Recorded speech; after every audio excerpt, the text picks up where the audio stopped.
Mas para que os irmãos que são mais novos possam ter uma compreensão maior, eu vou ter que dar essa matéria de hoje, né, que é o livro de Gênesis, para que daí do livro de Gênesis a gente parta para o resto da Bíblia, para que a gente possa ter uma compreensão melhor. Então é muito importante a gente compreender este livro, como que surgiu, como que foi criado, todas as coisas, para a gente poder navegar e ir nela toda, em toda a Bíblia, sair da Bíblia e chegar até os dias de hoje. Nós vamos vir na próxima aula, desde Gênesis, né?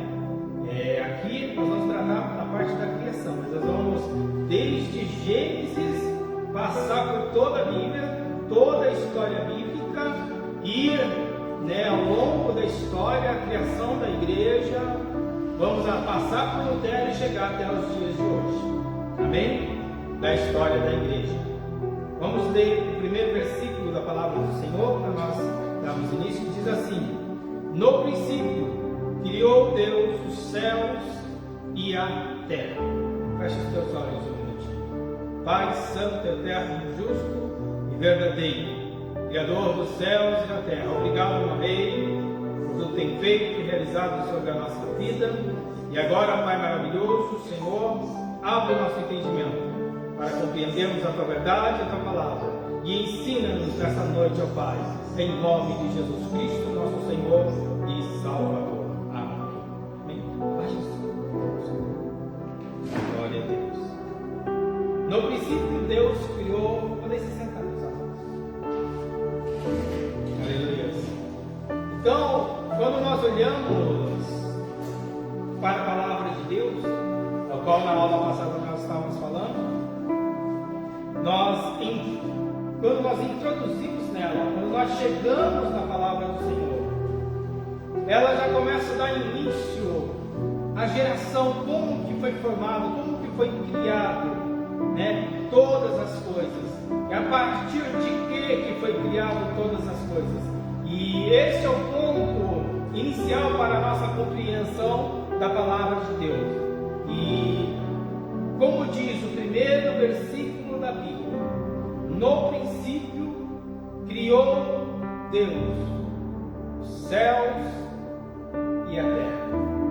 Então existe um Criador que criou todas as coisas. E este Criador, ele não fez parte do evolucionismo, o que a ciência ela fala, que a ciência, essa ciência, agora nem digo que é mais moderna, né? Mas essa ciência, ela transmite, o Big Bang e outros artifícios como criação de todas as coisas. Mas é apenas teorias infundadas que são aplicadas na escola, nos tempos de hoje. Isso pode mudar e muda de país a país, de lugar a lugar. Então, temos que ter uma mente aberta e compreensiva para entendermos a palavra de Deus.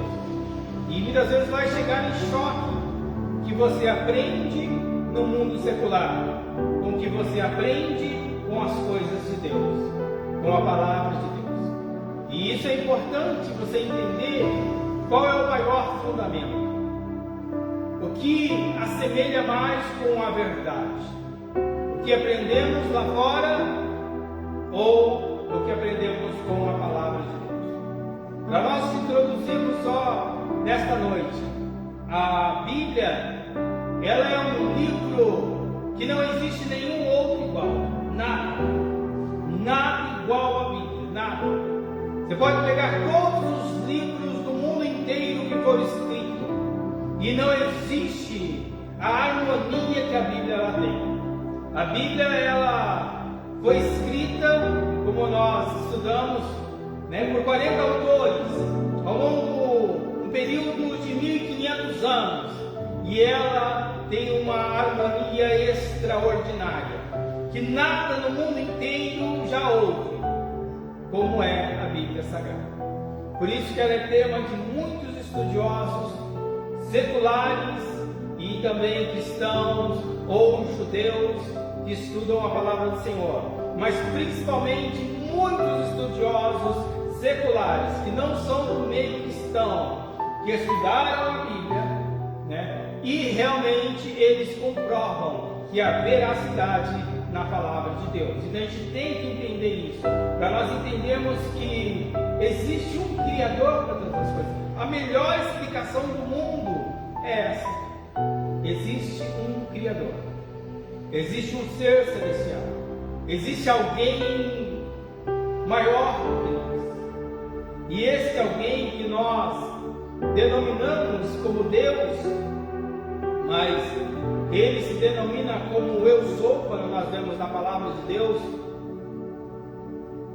o seu tetragrama, que é a palavra sagrada dos judeus. E essa palavra que nós lemos já no livro de Gênesis, esse Deus, no seu original grego, não é Deus, mas é esse tetragrama que é o nome do Pai.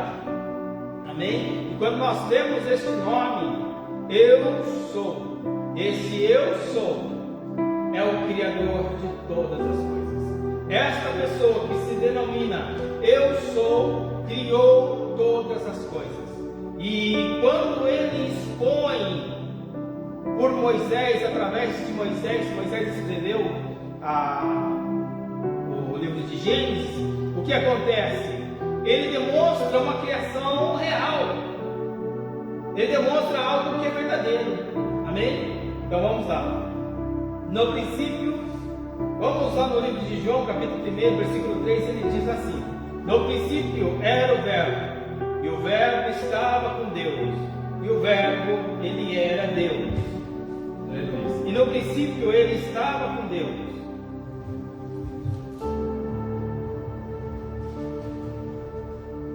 E no princípio ele estava com Deus, e o Verbo era Deus, e ele estava no princípio com Deus. E todas as coisas foram feitas por ele, sem ele nada do que foi feito se fez. João 1:1. No princípio era o Verbo.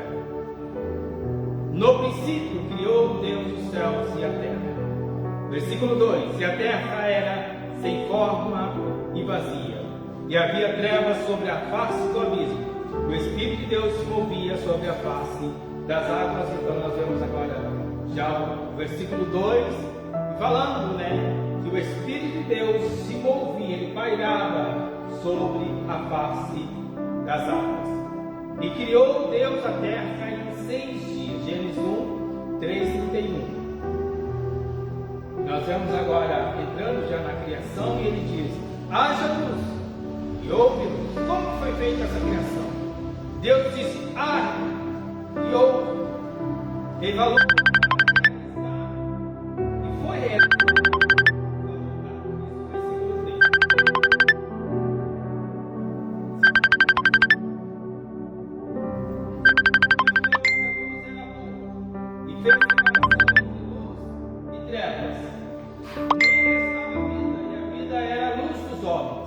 E a luz resplandece nas trevas, e as trevas não a compreenderam. Isso agora, a comparação entre o livro de João de novo e o versículo 4 do livro de Gênesis. João 1:4-5. Ele diz: viu Deus que a luz era boa, e fez separação entre luz e trevas.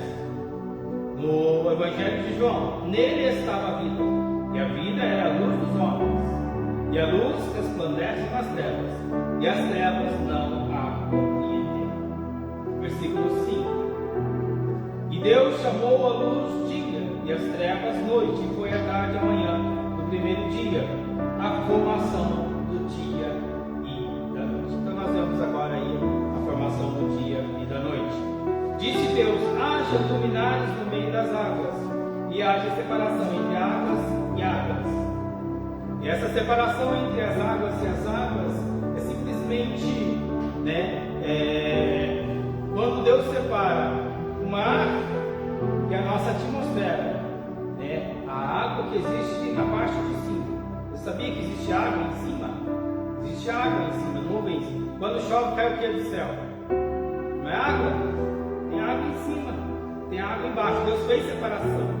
Então a nossa atmosfera, essas nuvens que tem sobre a nossa atmosfera, são água, amém? Em forma de vapor. Hoje a ciência ela explica tudo isso aí, né? A água evapora e vai para o céu. Versículo 7. E fez Deus o firmamento que separou as águas que estavam debaixo do firmamento e que estavam em cima do firmamento, e assim foi. E chamou Deus, versículo 8.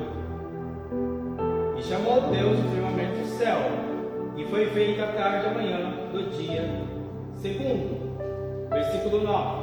E disse Deus: ajunte-se em um só lugar as águas que estão debaixo do céu, e apareça o elemento seco, e assim foi.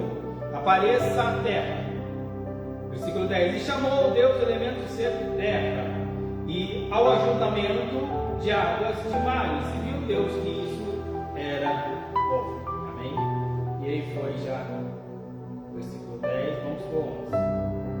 Disse Deus, criação, né, da terra e do mar. Agora nós vamos para a afirmação da relva. Disse Deus: produza-se na terra relva, erva, e deem semente às árvores frutíferas, que, segundo a sua espécie, deem fruto, e tenham em si as suas sementes sobre a terra, e assim foi. Então, vemos agora Deus já começando a criar a natureza, as árvores frutíferas, amém? A relva, já no versículo 2, ele começa a criar a relva, amém? Vamos para o versículo agora, e aí termina, né, o terceiro dia. E vamos para o versículo 14. Disse Deus: haja luminares no firmamento do céu, para fazer separação entre dia e a noite, e sejam eles para sinais e para estações, para dias e anos. Vamos parar um pouquinho aqui, depois nós continuamos a leitura.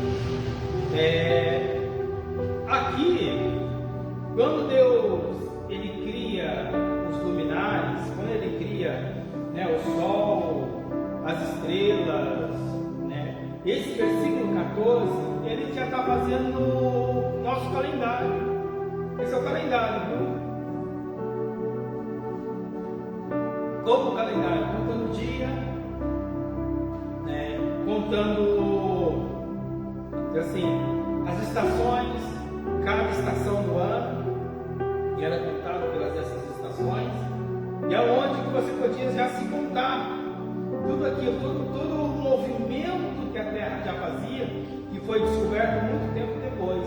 E com essa, lá ele diz aqui, né, para dias e anos, e com essa separação, também você podia plantar, você podia colher, porque cada estação do ano era propício em cada lugar do mundo para cultivar o seu alimento. E é muito importante, né, as estações do ano para o plantio, para a natureza. Isso faz parte do nosso calendário. Amém? Nós vamos ver, né, geralmente o antigo ele fala lua, né, lua nova, lua minguante, e através da lua ele sabia que naquela posição da lua era propício para plantar ou não. Amém? Vamos continuar, versículo 15. E viram os luminares no firmamento do céu para iluminar a terra, e assim foi. Deus, pois, fez dois grandes luminares, maior sol para governar o dia, o luminar menor para governar a noite, lua, e fez as estrelas.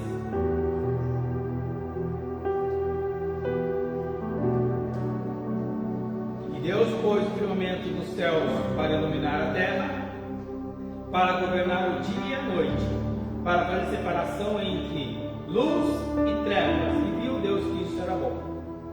Isso foi o quarto dia. Você vê que no livro de Gênesis sempre diz separação entre luz e trevas. Lá no Evangelho de João fala também da luz e das trevas.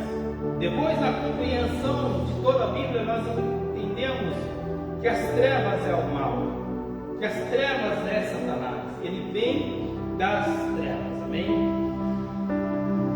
Vamos para a criação dos animais agora. Gênesis capítulo 2, versículo 19.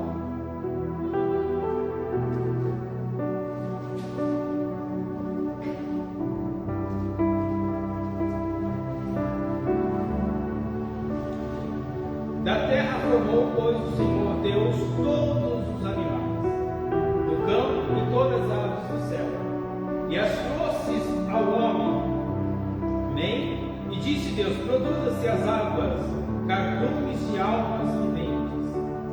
põe as aves acima da terra, no firmamento do céu.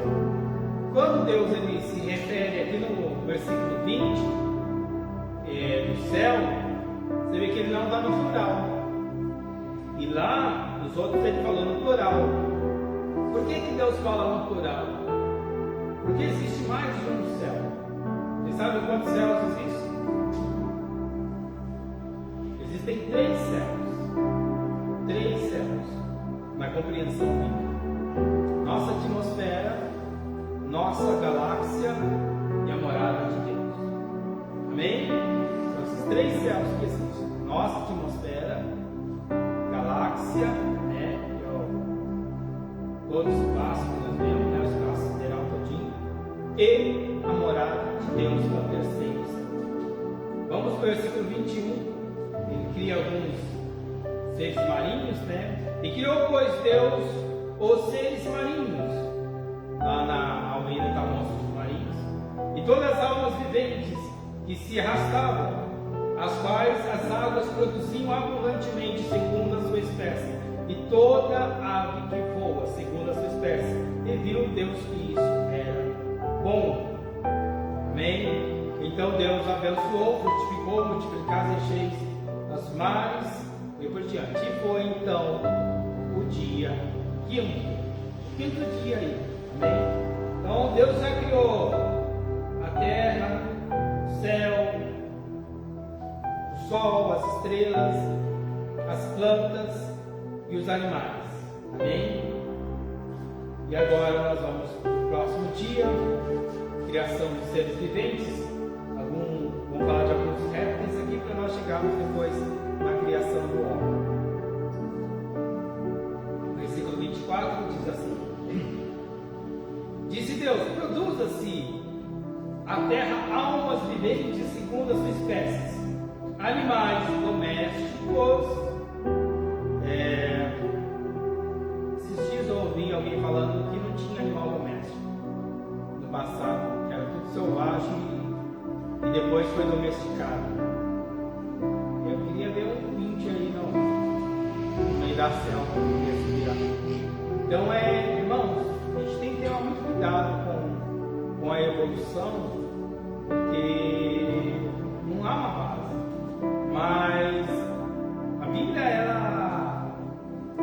Deus ele é tão peculiar que ele fala, ele retrata que até os animais domésticos foram criados. Amém? Depois ele fala os répteis e animais selvagens, segundo a sua espécie, assim foi. E fez, pois, Deus os animais selvagens segundo a sua espécie, os animais domésticos segundo a sua espécie, e assim foi. E viu Deus que isso era bom. E nós vamos agora então para a origem do homem, a criação do homem. E isso é muito importante. Disse Deus no versículo 26, capítulo 2: Façamos o homem a nossa imagem. Homem, tradução deste homem é ser humano. Amém? Depois nós vamos chamar ele de Adão. Adão quer dizer ser humano.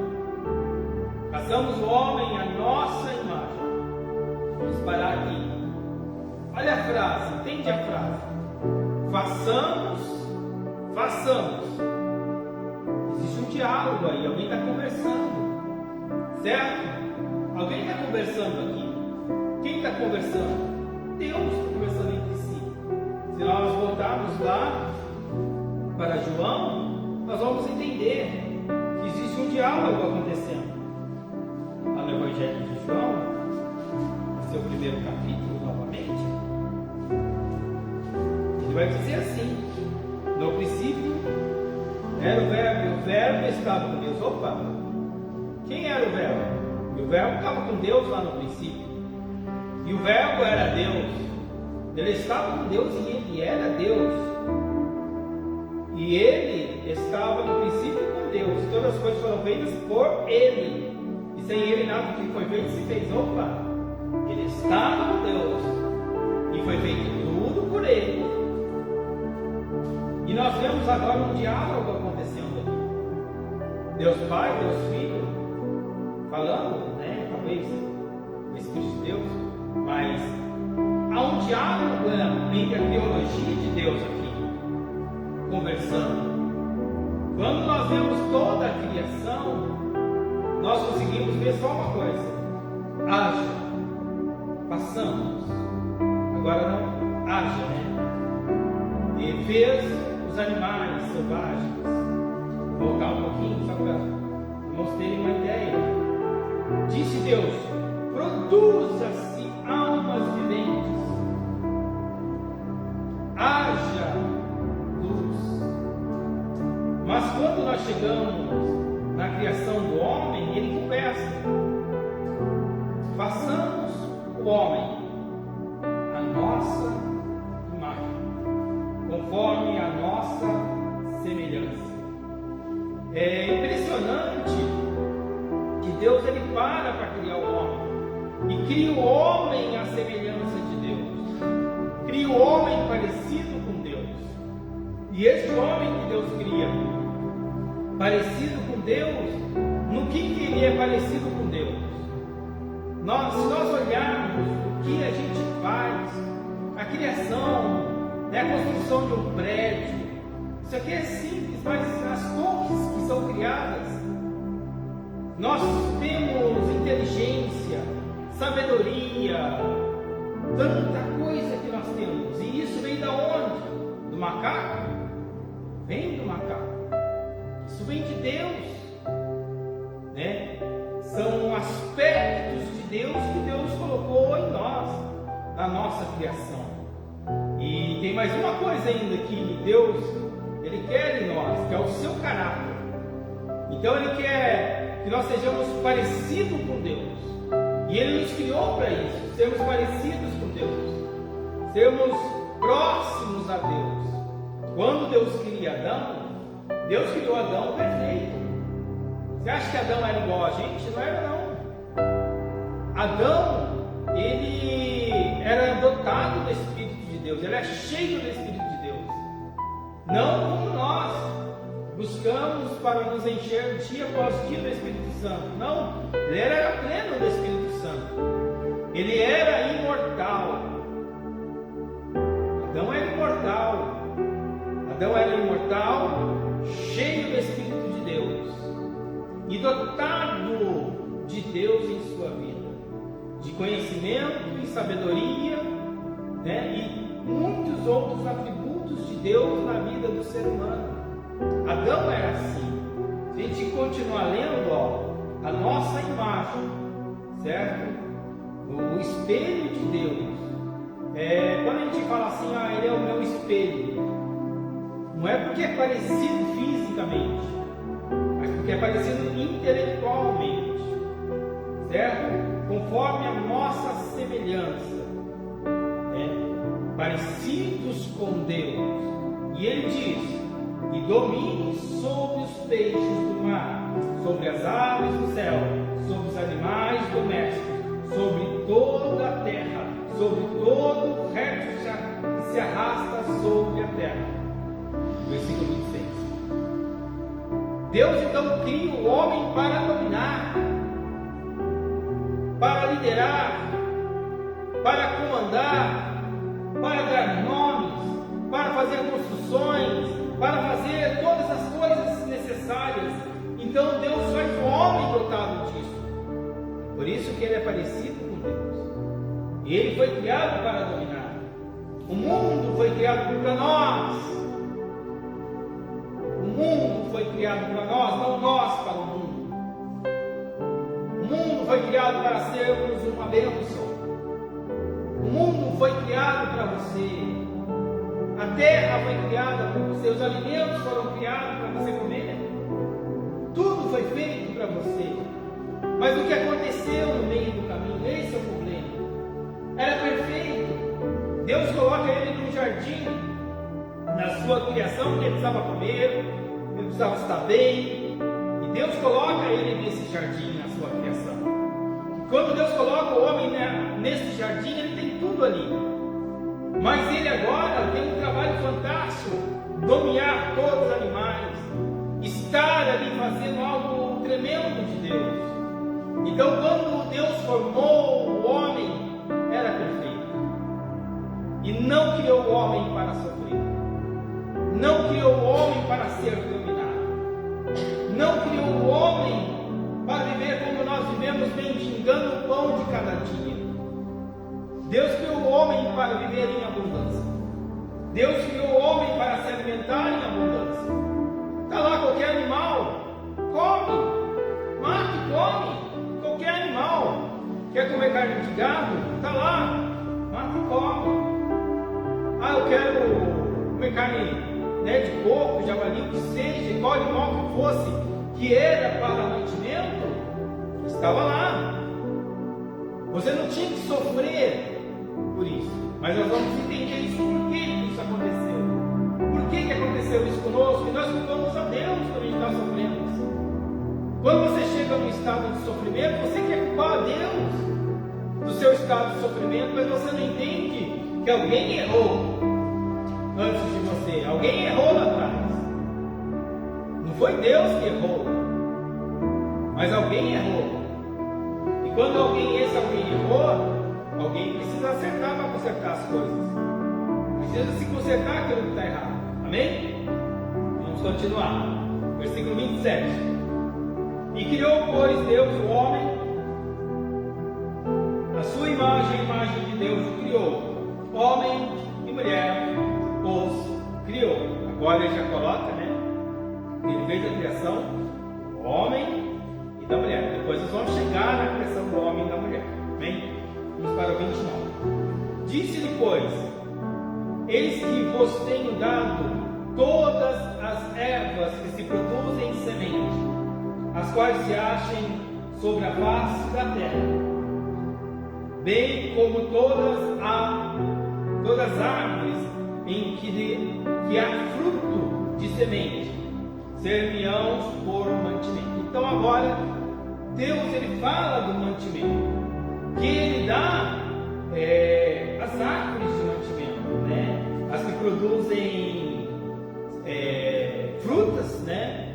Frutas como alimento para o ser humano, e outras espécies também como são alimentos para nós. A maior farmácia que existe no mundo é a natureza. Pode ter certeza disso. Deus criou aqui, quando Ele criou tudo para nós. Mesmo que Ele criou antes da nossa queda, mas Ele já deixou tudo estabelecido para nós nos alimentarmos. Vamos continuar. E todos os animais da terra, e todas as aves do céu, e todo o ser vivente que se arrasta sobre a terra, tem mudado todas ervas verdes como mantimento e assim. Quero falar um pouco sobre os animais, irmãos. Tem algumas pessoas que falam que o animal não é mantimento, que Deus não estabeleceu o animal como mantimento. Mentira! Aqui em Gênesis, no capítulo 30, ele fala dos animais que foram dados como mantimento. Amém? Então você pode comer o animal como mantimento. E não tem problema nenhum disso. Se nós formos para uma discussão bíblica, nos judeus eles não comiam carne de porco, certo? Eles se abstinham da carne de porco, que eu não achei ainda, né, a base, mas eles tinham uma base para não comer carne de porco. Mas quando chegou na nossa vez, o que aconteceu?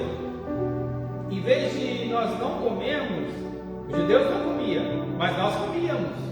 Nós não éramos judeus, não somos judeus. Houve-se também uma discussão entre os apóstolos, porque queriam que nós também não comêssemos essas coisas e fôssemos também,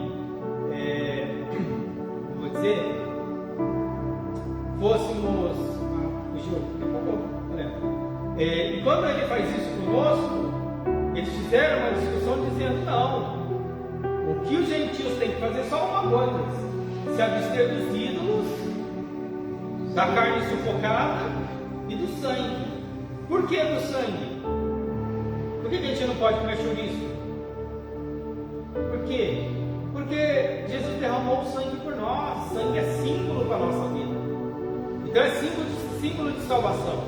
E se é um símbolo de salvação, nós não podemos comer. Amém? Então foi isso que foi estabelecido, só que nós não comemos. O sangue, a carne sufocada e a consagrada a Satanás. A comida consagrada a Satanás nós não comemos quando nós não sabemos. Ou quando sabemos e não temos outra opção a não ser comer. Quando você não tem a opção de rejeitar aquela comida, ou porque você está numa visita, ou porque a única coisa que você tem para comer, você repreende o Satanás que está ali e você come e não vai te fazer dano nenhum. Mas você jamais vai num centro de macumba comer comida deles. Vocês entendem a diferença? É isso. Se você for lá no centro de macumba, se você for comer os doces de Cosme e Damião, você vai ficar doente. Porque você comeu algo que a Bíblia falou, não coma. Certo? Porque foi consagrado aos ídolos. Se foi consagrado aos ídolos, não é para nós comermos. Mas aquilo que não é consagrado, todos os animais estão ali para nós comermos. Amém? Versículo 31. E viu Deus que tudo que fizera, e viu Deus tudo quanto fizera, e eis que era muito bom. E foi a tarde e a manhã do sexto dia. E Deus ali, Ele encerra a criação em 6 dias, 6 dias de criação. Vamos agora para o primeiro versículo do capítulo 2, que ele diz assim: e assim foram acabados os céus e a terra, e todos os exércitos. Ora, havia Deus completado no dia 7º a obra que tinha feito, e descansou neste dia de toda a obra que fizera. E abençoou o 7º dia e o santificou, porque nele descansou de toda a obra que criara e fizera.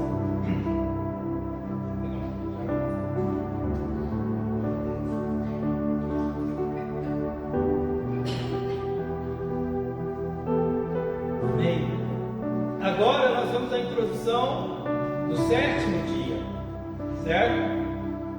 Ao qual é estabelecido por algumas religiões este 7º dia, mas nós podemos ter uma compreensão muito boa desse 7º dia. Deus, Ele estabelece ele por quê? Primeiro, é calendário. Calendário. Quantos dias são da semana? Quantos dias da semana são? 7. Calendário. Calendário desde o comecinho lá. Eu falei para os irmãos lá, Deus estabelecendo o dia, Deus estabelecendo o ano, Deus estabelecendo as estações. E agora Deus estabelecendo a semana. 7 dias. Certo? Quem que criou a perfeição do nosso relógio? Foi o homem? Não foi o homem nada. Deus estabeleceu tudo.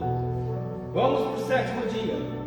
Por que algumas religiões estabelecem no sábado não fazer nada? Certo? Porque Deus descansou no 7º dia. Mas eles levaram a um absurdo que Jesus reprovou. Não foi isso que Deus disse. O 7º dia é o dia do seu descanso. É o dia que você para. Senão você não é uma máquina. Você tem que parar. Ele estabeleceu uma ordem para nós termos o nosso descanso. Imagina se não tivesse o dia de descanso. Como seria? Você ia trabalhar de segunda a segunda. Não ia ter folga. Não ia ter programação de folga. Ia ser direto. Não ia ter de segunda a sábado, ia ter só de 1 a 30. E agora, como é que nós faz para descansar? Estamos na mão do patrão lá. Amém? Mas os judeus levaram isso muito ao pé da letra. E eles não queriam fazer nada no sábado. E não é isso que Deus está dizendo. Se uma ovelha cair no lamaçal e estiver afogando, morrendo lá no lamaçal, você vai deixar ela morrer? Você vai lá tirar a ovelha que está lá? Hein? Você vai deixar lá morrer? Sua ovelha, seu cavalo, a vaquinha caiu lá, vai deixar morrer? De maneira nenhuma. Não foi isso que Deus disse. Ele está dizendo que nesse dia você vai descansar. Mas a vaca não sai o leite da vaca no domingo? Sai o leite. Você vai lá, você tirou o leite da vaca, você descansa o resto do dia. É assim que funciona. Só que para nós, na nossa cultura, que nós viemos de uma cultura católica, né? Mas predominantemente católico era, e o nosso dia de descanso do sétimo dia passou para o primeiro dia. O sétimo dia é sábado, né? E o primeiro dia é domingo. Então, do primeiro domingo, do primeiro dia, passou do sétimo dia para o primeiro dia. É a única coisa que mudou. Mas nós temos o nosso descanso. É o dia que a gente para, é o dia que a gente tira para Deus, é o dia que tira para o Senhor. Você sabia que no domingo você não pode faltar? Isso chega, vamos dizer assim, ser até pecado. Negligência com Deus. Por quê? O que é o domingo? É o dia da família e do Senhor. É o dia que você para tudo, você para o seu descanso, e você vai estar com a sua família, você vai, ter lazer com a sua família, e você ter um dia com Deus. Deus faz parte da sua família, Deus faz parte da sua família. Eu costumo dizer que a igreja é mais família que família. A igreja é mais família que nossos irmãos, às vezes que pais, né? Às vezes é mais família. E nós negligenciarmos um dia, né? Um dia da semana, para você estar na casa de Deus, para você adorar a Deus, para você, né? Geralmente a gente fazia ensaio de manhã, daí tirava a tarde para ficar com a família, almoçava com a família, à noite está aqui de novo. O crente, o domingo do crente, ele era assim. Agora está se mudando bastante. Algumas igrejas na Assembleia ainda mantém um pouco. Mas o domingo é um dia especial. Não é um dia para você fazer outra coisa. Vou aproveitar o domingo para mim tirar mais um dia para ganhar mais dinheiro. Está errado. Está errado diante de Deus. Ah não, vamos fazer um mutirão na igreja. Pode vir. Vamos fazer um mutirão na casa do irmão. Pode ir lá. Mas não é que você ganha dinheiro. É para você ajudar alguém. Ou para você fazer as coisas aqui para Deus. Aproveitar aquele dia para Deus. Isso você pode fazer. Mas vou ganhar mais um dinheiro no domingo? De forma alguma. Isso está errado. E isso que Deus não quer. Ao invés de você estar lá com a sua família, não, você está lá fazendo outra coisa que não é para fazer. Amém? Você entenderam? É muito importante que nós entendemos isso. Domingo é do Senhor. Certo? Se nós pudéssemos mudar, a gente mudaria passado, não tem problema nenhum. Mas a gente não tem poder de mudar o calendário. A gente não tem poder se a nação inteira, né, fosse crente, a nação inteira crente, e tivéssemos um congresso que entendesse que o nosso descanso ia ser no sábado, não no domingo, dávamos para o sábado. Mas nosso descanso já é no sábado e no domingo mesmo, né? Quase 2 dias de descanso. Amém? Vamos continuar.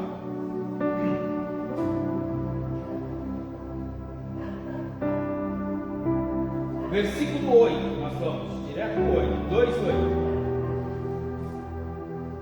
Formação do jardim do Éden. Então plantou o Senhor Deus no jardim, na banda do Oriente, do Éden, no Éden, e pôs ali o homem que tinha formado.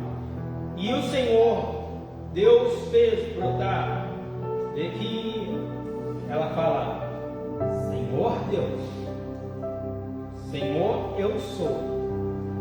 Fez brotar da terra toda a qualidade de árvores agradável à vista, boa para a comida, bem como a árvore da vida, no meio do jardim, e a árvore do conhecimento do bem e do mal. E saiu o rio do Éden para regar o jardim, e dali se dividia-se em 4 braços. Amém? dividir em 4 rios. Mas isso nós não vamos entrar nesse detalhe, amém? Os 4 rios. Nós vamos falar agora sobre o Éden. Né? Deus, ele coloca as plantas, que brotou a árvore boas para comer. Ele não deixou o homem sem comer ali no jardim do Éden, agradável a Deus, comida. E ele plantou também a árvore da vida e a árvore do bem e do mal. Antes de ser crente, eu achei que era uma árvore só. Quem achava que era uma árvore só? Tem a árvore da vida e a árvore do bem e do mal. São 2 árvores. Quem achava que era uma árvore só?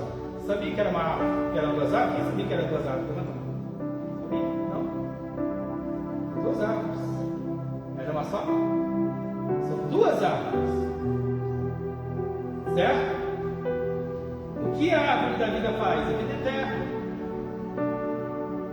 E a árvore da vida, nós vamos continuar lendo e vamos ver. Ele não proibiu comer da árvore da vida, você sabia? A árvore da vida era para se comer. Mas ele plantou uma segunda árvore, do bem e do mal. E dessa segunda árvore disse: não comereis. Da segunda árvore Deus disse para não comer. E por que a gente diz que Adão era eterno? Adão era eterno, ele podia comer da árvore da vida. A árvore da vida dá a eternidade. O homem não morre fisicamente. A árvore da vida dá essa eternidade. Amém? Vamos continuar. Vamos para a criação do homem agora. Capítulo 2, versículo 7.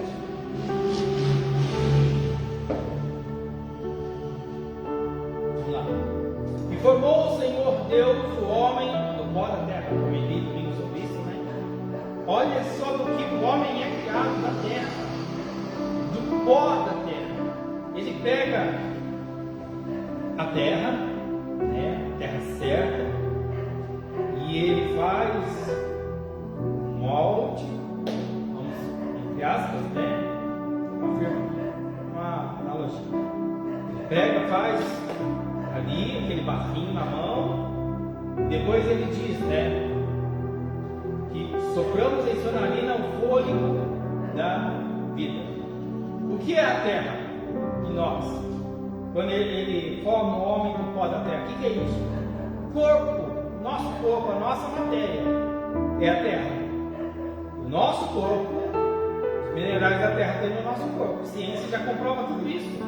É impressionante como a ciência comprova a palavra de Deus. Nós precisamos desses minerais. Você sabia que tem um sal? Não tem mas o mais conhecido, que é o sal do Himalaia, o sal integral.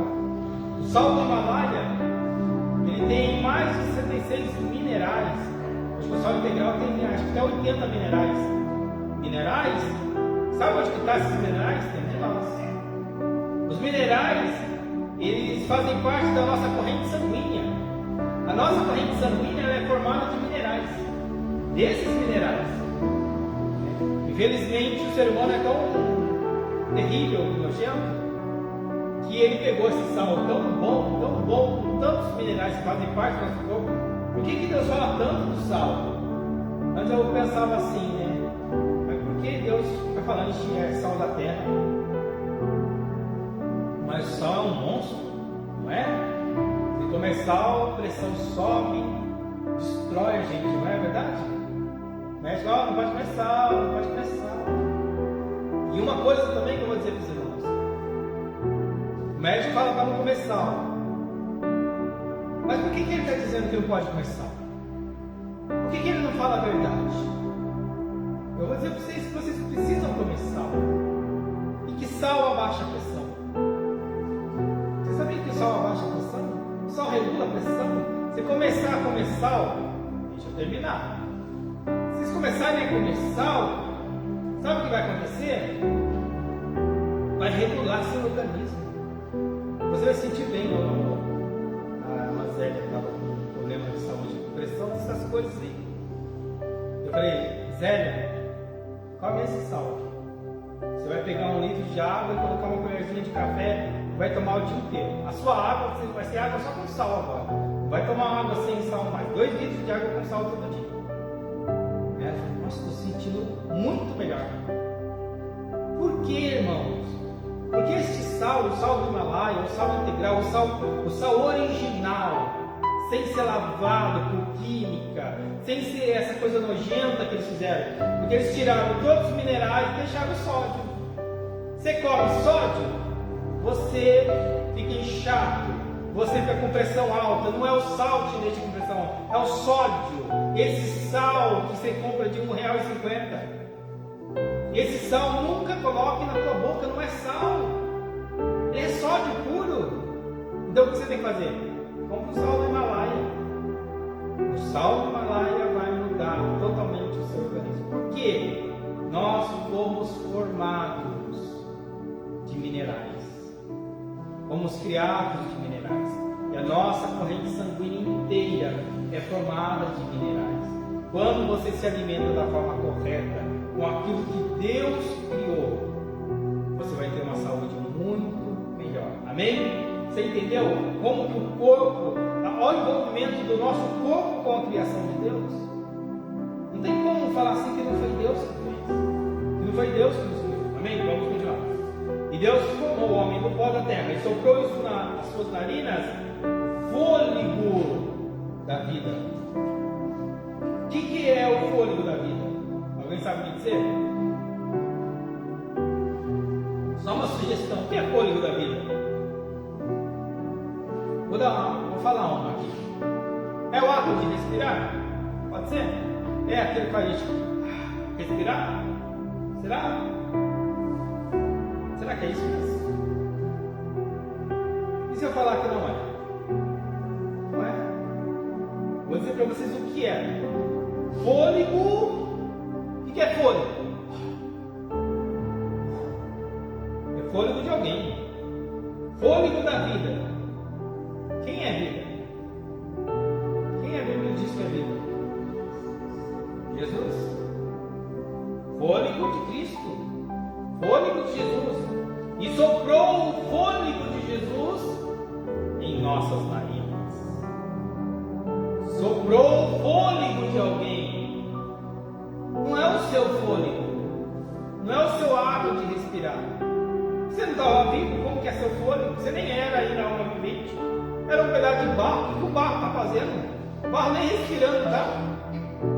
Mas ele sopra, né? O fôlego de Cristo em nós. E o que é o fôlego de Cristo? Nós vamos ver na Bíblia inteira depois. O Espírito. Amém? E agora, olha só, vamos lá. A nossa imagem é a imagem de Deus, certo? Nós temos corpo e nós temos espírito agora. Continuando nessa. E tornou-se o homem alma vivente. O que é alma? Todos eles têm o que? Alma vivente, não é? Que lá em cima Deus falou lá. Vamos voltar aqui para uma alma vivente aqui, ó.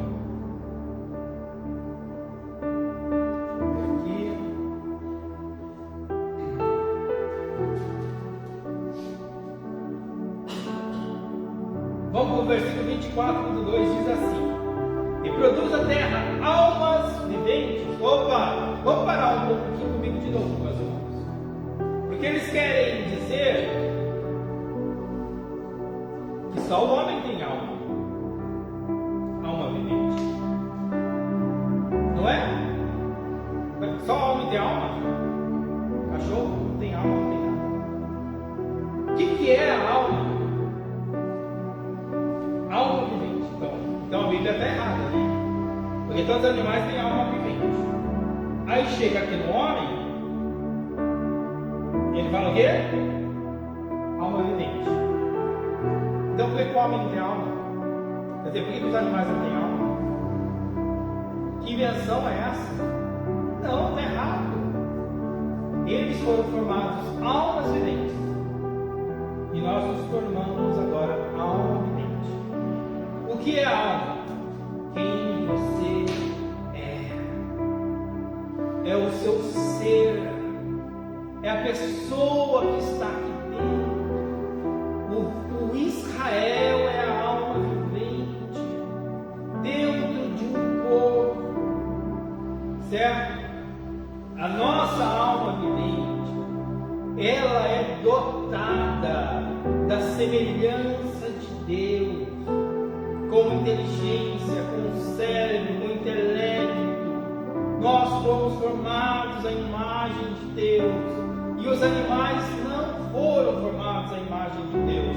Eles foram criados para nós, criados para a nossa sobrevivência, para a nossa vida. Os animais foram feitos para nós.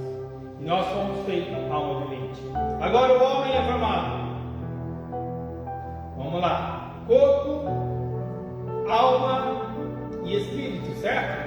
3. Corpo, alma e espírito. Como que Deus é formado? Pai, Filho e Espírito Santo. Então os 3. A semelhança da nossa criação para a formação de Deus. Deus, na sua dicotomia, ele demonstra isso. Pai, Filho e Espírito Santo. E então, corpo, alma e espírito. Você tem corpo, você tem alma e você tem espírito. Quando nós não estamos na presença de Deus, é o que acontece, está lá, corpo, alma e espírito. O espírito está nulo, ele não faz nada. Por quê? O espírito é algo de Deus em você. Todo ser humano tem. Crente ou não crente, todos têm o espírito. Mas ele funciona só quando alguém está aqui no meio. Porque o espírito é a habitação de Deus em nós. E quando Deus vem habitar, quando você levanta sua mão, se converte, busca o Senhor, Deus derrama o Espírito Santo sobre a sua vida, vai ter mais uma coisa aqui, que é o Espírito Santo. E quando o Espírito Santo vem morar no seu espírito, aí completa. Agora o seu espírito está vivo, o seu espírito está ativo. E existe agora aqui uma relação dentro de você acontecendo. Existe uma relação acontecendo com o Pai e o Filho lá, e o Espírito Santo, não tem? Ele falando, façamos o homem a nossa imagem e semelhança. E agora existe uma comunicação. Corpo fala com a alma, espírito fala com a alma. E uma ligação entre os 3. E essa ligação só pode acontecer se o Espírito de Deus estiver em você. Se o Espírito de Deus não estiver em você, só corpo e alma. E quando é só corpo e alma, dificilmente a alma ela obedece o corpo. Ela vai obedecer o corpo naquilo que realmente é necessário para a sua sobrevivência. Então o instinto de sobrevivência ele fala mais alto. Então na hora de trabalhar, você não quer ir trabalhar, o corpo fala não. Mas você sabe que precisa trabalhar, senão você vai ser mandado embora. Aí o corpo também não vai ter aquela coisinha gostosa para comer, não vai ter a casinha boa para morar, então ele acaba indo. Mas tem pessoas que elas não conseguem mais, o corpo manda completamente nela. E um dos casos é o vício. O vício leva a pessoa a ter uma alma não dominante. Quem domina é o corpo que manda, certo? E o corpo, ele quer as coisas para o corpo. O que o corpo deseja? Coisas para o corpo. Tudo para o corpo é bom? Sim. Tudo é bom dentro da ordenação bíblica. Se alimentar é bom? Dentro da ordenação bíblica. Ter a sua relação íntima é bom? Dentro da ordenação bíblica. Tudo isso é bom. Desde que você seja casado, desde que você não haja com muita Maria, né? Muita coisa é boa para o corpo. E tem coisas dentro da ordenação bíblica que fala que não. Mas o corpo ele quer. Você não é casado, o corpo não entende que você não é casado. O corpo não entende que você não está numa ordenação bíblica. O que ele fala? Eu quero isso. Eu quero fazer isso. Por quê? Porque é do corpo. Ah, eu quero comer, aquele negócio vai explodir. O corpo experimenta, puxa, que coisa boa. Aí começa a comer e não para mais. Come, vai explodindo, até passa mal. Quando o corpo passa mal, ele não aguenta, ele para de comer, ele mesmo para de comer, porque ele agora está sentindo outra coisa ruim. Mas a sua alma, a sua consciência, o seu cérebro não teve o poder para te parar antes, porque está dominado pelo seu corpo. Quando Deus entra na nossa vida, quando o Espírito Santo está aqui, e é importante você entender isso, essa comunicação não vai ser mais em 2, vai ser em 3. Agora tem um páreo duro aqui para o corpo, porque o Espírito ele vai falar com a sua alma e dizer assim: não faça isso, porque isso não é bom. Não coma dessa forma, porque isso não é bom. Você vai ter alguém te ajudando 24 horas, te auxiliando 24 horas, falando somente: opa, não faz isso, não é bom. E aí vai ter uma guerra. Vamos tirar a alma de lado e vai ficar aqui uma guerra entre corpo e espírito. Paulo fala dessa guerra. Começa uma guerra agora dentro de você, e a guerra está acontecendo entre o corpo e o espírito. Paulo falando tudo isso. Depois, quando nós entrarmos no livro de Romanos, nos livros das cartas paulinhas, nós vamos ver sobre essa guerra. Uma guerra acontecendo porque você quer fazer isso, mas você sabe que não pode. O Espírito está falando: não, você quer, o corpo quer, mas você não quer mais. Agora você começa a lutar: não vou fazer isso, não vou fazer isso, não vou fazer isso. Vai lá e faz. Paulo disse: aquilo que eu quero fazer, isso eu não faço, mas aquilo que eu não quero, isso eu faço.